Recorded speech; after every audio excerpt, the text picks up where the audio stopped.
Hi guys, it's Sophie.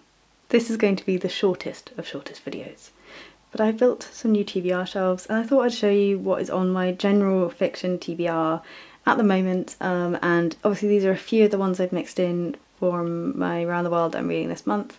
But yes, so I just thought I'd show you what's here and have a bit of a chat about the books as I go. Now the first one's actually just over here on the other side, but that is How to Survive a Plague by David France.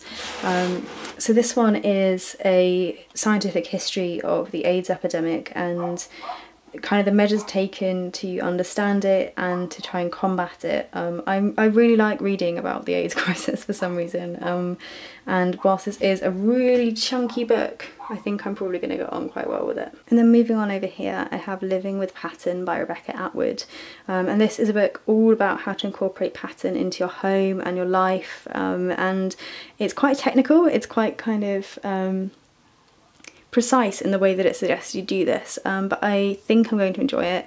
I really need to get around to it, but at the moment it just looks so lovely on the shelf that I'm kind of like tempted to keep it here for a minute or two yet. The first one on this shelf is Mend the Living by Maylista Karen Gall, which is a story about a man whose heart is transplanted into somebody else, and we follow the heart. It's called The Heart in the States, and I've heard really good things about it from lots of different people. I really like that edition in the cover as well. The next one is Shirley Jackson's Hangers Man. Now lots of people have read a lot of Shirley Jackson lately. I was very new on the Shirley Jackson bandwagon and have been looking for this one for a while, partly just because I'm so drawn to the cover. But yeah, so this is going to be my next read by her, and I'm really hoping I enjoy it as much as everyone else seems to. Next I have Both Flesh and Not by David Foster Wallace, which is more essays on I think the first one's around sort of pressures on young adults. Yeah, it's just more David Foster Wallace. I haven't read that collection yet, and I'm really hoping that I'm going to like it. Next on the list we have The Goldfinch by Donna Tartt. I'm thinking about taking this one with me. I'm actually on holiday this week.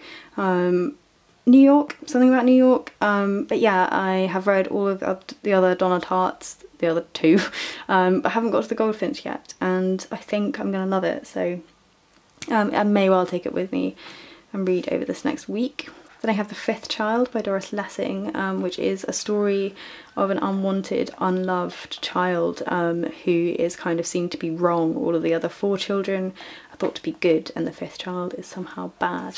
The Unloved by Deborah Levy, which is a somewhat similar kind of feel of a child who is just taken out of society and deemed to be less worthy, but this particular child happens to know who's committed a crime and they suddenly become very useful. Next I have Deleted Scenes for Lovers by Tracy Slaughter, which is going to be my next read.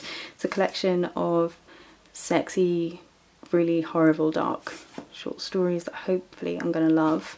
Then we have Frankenstein in Baghdad by Ahmed Sadawi, which is my one for Iraq, which is a story of a young boy who starts to stitch together the bodies of corpses so the government might recognise them as a human being, and I wonder whether they might come to life. Then I have The Crane's Dance by Meg Howry. I saw Mercedes talk about this one a while ago and hadn't been able to get it out of my head, and just decided I wanted to have a go. I think it's about two sisters who are both ballet dancers, and one of them has an accident, or one of them can no longer do ballet, and it's about them trying to come to terms with that, I think, as a pair, but don't quote me on that, it's been a while. Next I have The Dinner Guest by Gabriella Ibarra. This one just sounds fabulous. I'm so surprised I haven't read it already. It's about the disappearance of people from a family table and why that might be.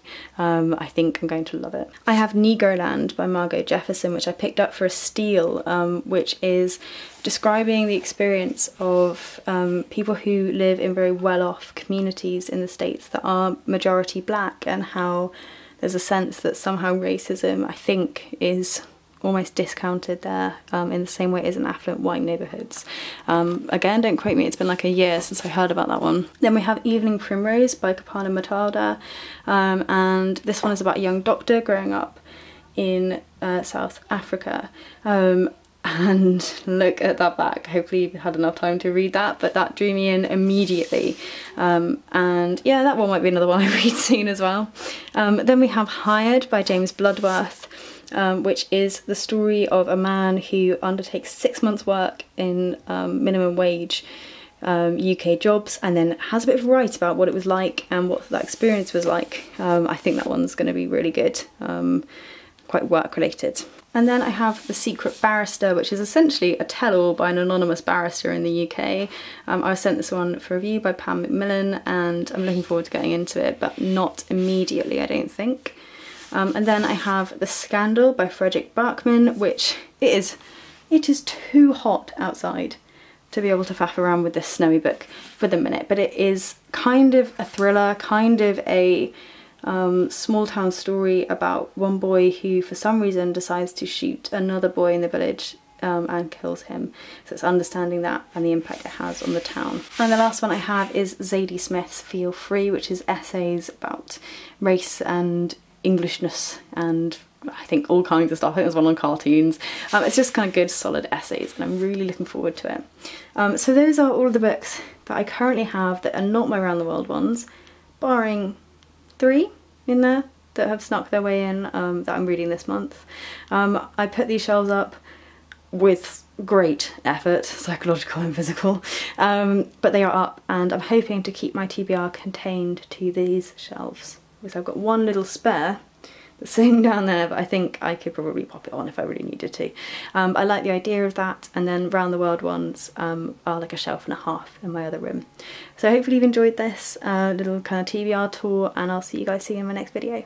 Bye!